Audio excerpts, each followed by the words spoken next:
Welcome, everyone, to Episode 7 of Ohio Unsolved. I'm your host, Matthew, and I just have a few announcements before the stories today.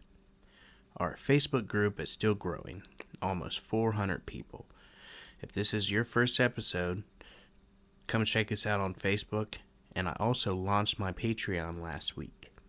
If you enjoy the podcast, please consider joining and helping to make it better. All money received will go back into the podcast to help make it better. As always, links to all will be in the episode description. Now, with all that said, let's get into the stories. So sit back, lock those doors and windows, and get ready for Ohio Unsolved.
The first story I have for you is about a man named James Rupert.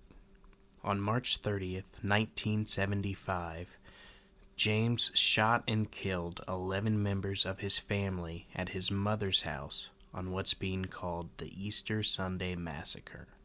There's not much info on his early life, other than it was troubled.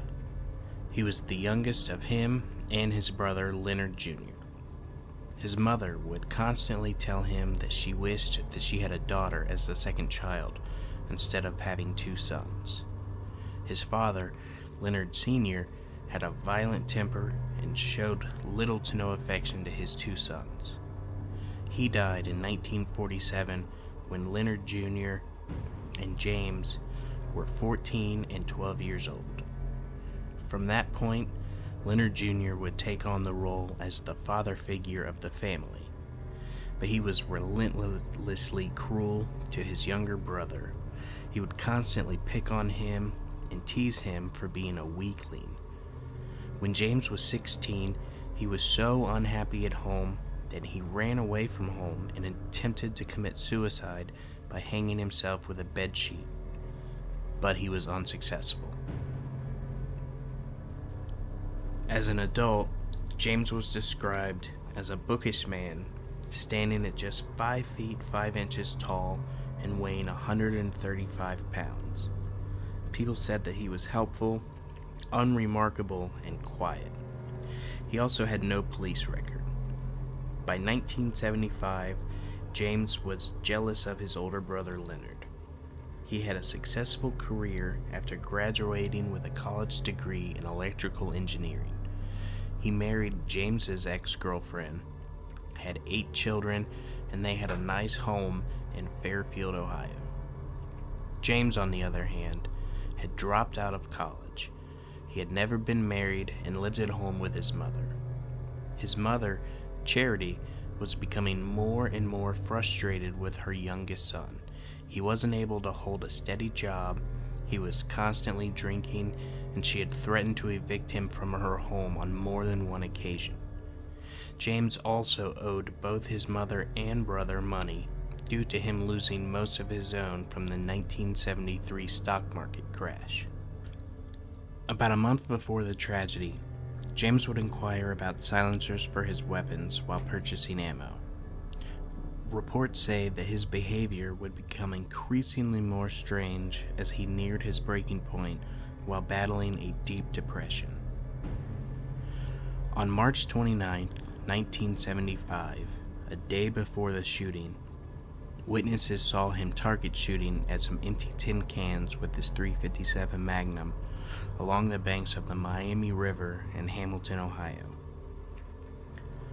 The night before the murders, he went out as he always did, to the 19th hole cocktail lounge where he would chat with an employee there, 28-year-old Wanda Bishop.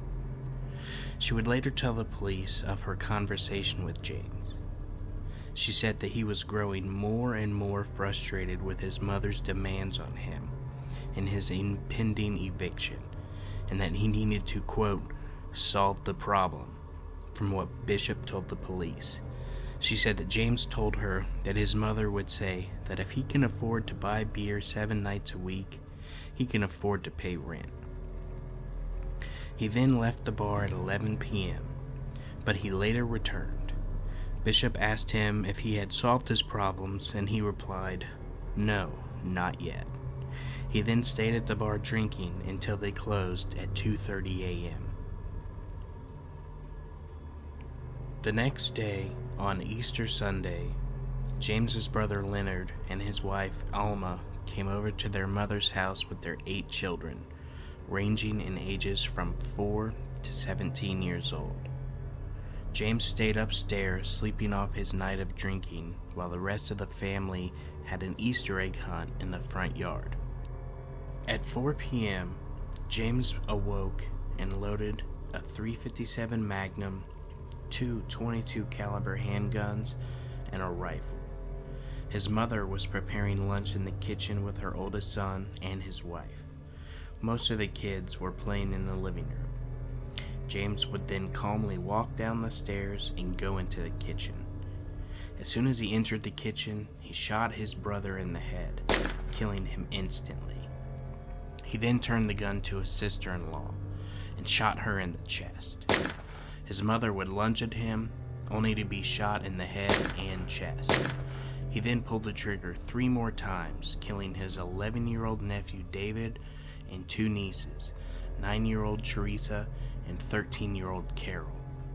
James then walked into the living room, and one by one he shot and killed the rest of his nieces and nephews, 12-year-old Anne, 17-year-old Leonard III, 16-year-old Michael, 15-year-old Thomas, and 4-year-old John.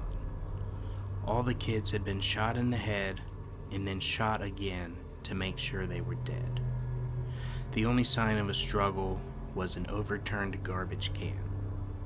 The massacre was over in just under 5 minutes, and after spending another 3 hours in the house, James would call the police and say, "There's been a shooting." He would then wait just inside the front door for the police to arrive. The murders would shock the town of Hamilton and the entire country. People who knew him would say that they had no idea that he could do something so horrible and violent, and that he had that kind of anger in him. His neighbors considered the Ruperts to be a nice, quiet family.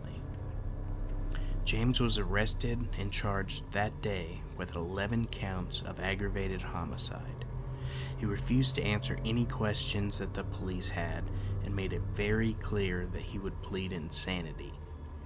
County Prosecutor John Holcomb viewed the crime scene and would say that there was so much blood on the first floor that it was dripping through the floorboards into the basement, which can still be seen to this day in the wood. James had fired a total of 35 rounds, and all 4 weapons were recovered from the house. A year after the shooting, the house was open to the public and everything was auctioned off. The house was then cleaned and had the carpets replaced and rented to a family that was new to the area. They had no idea of the murders that took place there, and later they left the house claiming that they kept hearing voices and other sounds that they couldn't explain. Over the years, other families has moved in and out of the house, and it's currently occupied. James was tried several times for these murders.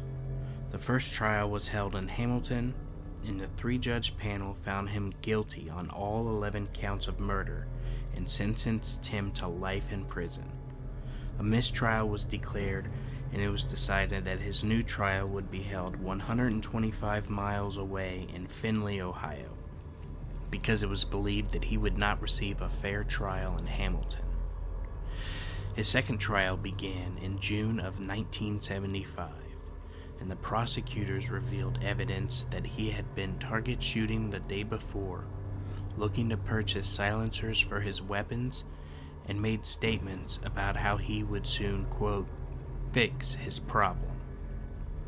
In July of 1975, he would receive 11 life sentences. His lawyers would appeal, and he would be granted a third trial in 1982. His attorney was convinced that he was insane, and he personally funded the hiring of experts to prove his case. On July 23, 1982, another three-judge panel found him guilty on 2 counts of murder for his mother and brother, and not guilty by reason of insanity for the other 9 counts of murder. He was sentenced to 2 life sentences to be served consecutively. In June of 1995, at the age of 61, James was granted a hearing in front of the State Parole Board, but his request was denied. As of October 2021, he's still incarcerated at the Franklin Medical Center, a department of the Ohio Department of Corrections. His next parole hearing is set for February 2025. He'll be 90 years old.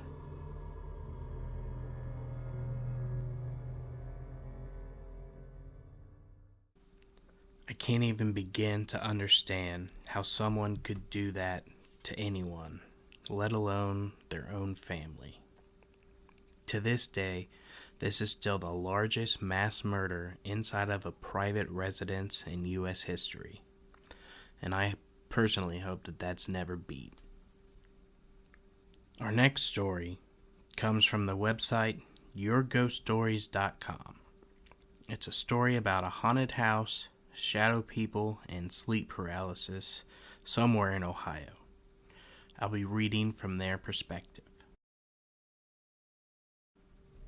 My parents got a divorce when I was going into 4th grade, so me, my mom, and 2 sisters all moved into a different house and changed schools. In middle school, I slept over at a friend's house who said her house was haunted by 2 young kids and an older man. Her family did research on the history of the house. I remember feeling very on edge when I was there. I thought it was just my mind overreacting. Ever since then, when I came back to my house, I felt the same sense of being watched. At first, the only thing that I experienced was hearing footsteps. I thought I was going crazy. But then I saw a hairbrush float in the air and then drop to my bedroom floor. Then a cup on my desk moved while I was sitting there. There were certain things that didn't scare me.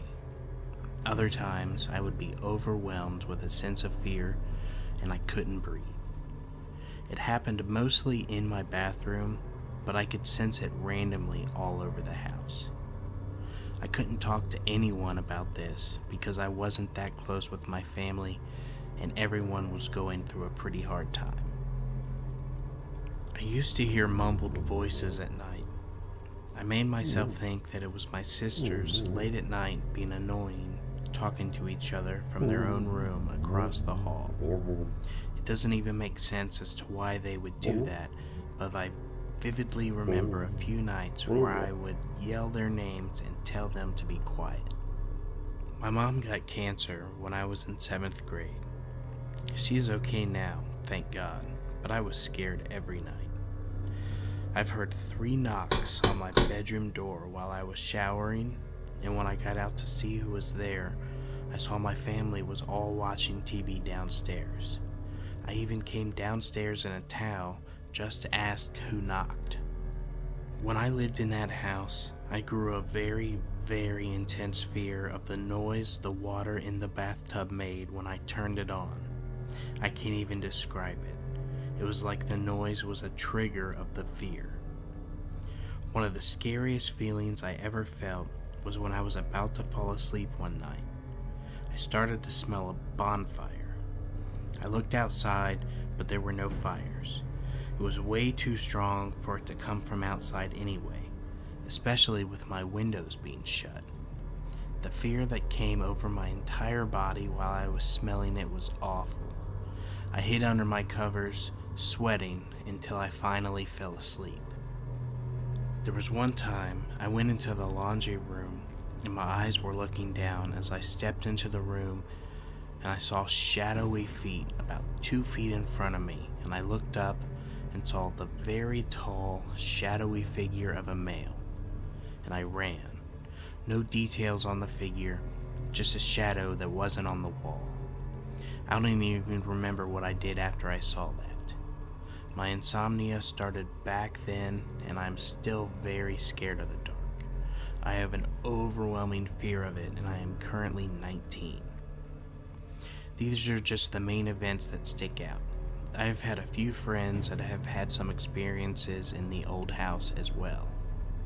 Within the last month, I started dating a guy who's the most amazing, spiritual, respectful person that I've ever met. He knows that I live in a haunted house and that I don't like talking about it because I still get so scared thinking about it. He never asks any questions. 2 nights ago, I went to his house to sleep over. I was already stressed out just from day-to-day life, but I didn't talk about how I felt. We both fell asleep pretty early, around 11 p.m. That night, I had a dream that my family and friends were all staying at a beach house. In the dream, I knew I wasn't myself. It felt really odd. I was just someone's perspective going through a hallway and turned right into a bedroom and saw one of my sisters on her bed looking down at her phone. She didn't look up, as if she didn't know that anyone was there. That was the end of the dream, and then I wake up in sleep paralysis. I told my sister all about this, and she doesn't think that any of it is real. I know that I am in sleep paralysis because I've experienced this once before when I was 4 years old. And then later on in life, I realized what happened because I saw something online and I researched about it and heard of these shadow people that can manifest while in sleep paralysis. Anyway, I wake up while in sleep paralysis, but I'm not in my boyfriend's bedroom. I'm in the beach house bedroom where me and my boyfriend are sleeping. I can physically feel his leg still under mine, but I can't move to see him though. My eyes are faced towards a lit up door and a shadow figure quickly comes in. At first, it is the size of the door, but it comes into the room, it rises to the height of the ceiling. At the same time it rises, I can hear an intense, loud white noise in my ear and a very high-pitched ringing sound. The same time the shadow grew and the sound started, my eyesight also started glitching. It was as if a computer program was messing up and glitching out. But this was in my head. The noise was coming from inside my head, in my ears. I shut my eyes and I know what is going on because I have read about it. I am still panicking and start trying to flail my body around to wake up my boyfriend, and he will know that I am having a nightmare. Right as I think that I'm about to wake him up, I suddenly hear the sink running in the bathroom, and I think to myself, he's in the bathroom. He's not going to be able to help me. And just as that thought ended, I woke up from the sleep paralysis next to my boyfriend, still asleep with my leg under his. I still hear a loud sound in my ear, as if I was just next to a helicopter or something. I woke him up because I was so scared. I told him I just had the worst sleep paralysis, and right before I even told him what happened, he said, "What?"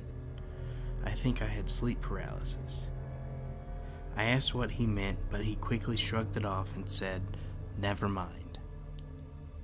About 20 minutes later, I finally calmed down a little bit and I realized that I am naked. I woke up with my clothes off. Even my boyfriend said that he remembers me having clothes on before going to bed. I've woken up naked before when I know that I had clothes on when I fell asleep. I never thought anything of it until now, and I'm still not sure what to think about it. I was very shook up the entire rest of the day. I even screamed when a loud truck drove past my car. My boyfriend could see how much this hurt me and made an appointment that day for me to go to a crystal healer.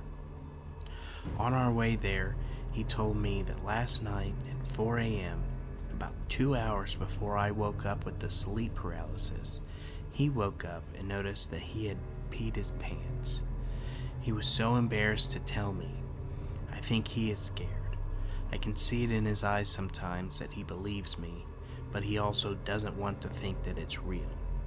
I don't know how much he believes me. This is hurting our relationship. I told my mom, and she knows that I wouldn't make any of this up.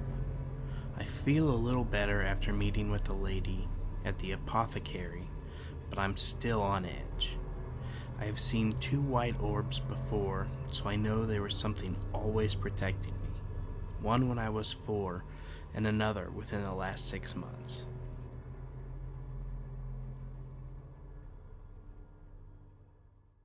That was a pretty intense story. My first thought when I hear the smell of something burning is that she somehow has a demon attached to her. I'm not sure who wrote the story as I found it online, but I hope she was able to find help and finally solve her problem. This is definitely a creepy, super scary experience. Well, that's all the stories that I have for you guys today. I hope that you enjoyed them just as much as I did. If you're listening on Apple, please rate and review. A 5-star review goes a long way to help other people find this podcast. Don't forget to follow us on Facebook and Instagram for all the latest news, which I do have one more announcement. I will be taking next week off for Thanksgiving, but we'll be back on December 3rd with a brand new episode. Also, I received my first supporter on Patreon, so I want to thank Professor Jacket for joining, and I hope you enjoy your copy of the Halloween episode script that I mailed out to you. Become a supporter today to receive a shout out on the podcast and other perks so I can keep making these for everyone. I'm having a great time doing this, and I would love to turn this into a full-time thing. So with all that being said, I hope everyone has a happy Thanksgiving next week. And make sure to keep those doors and windows locked and stay ready for Ohio Unsolved.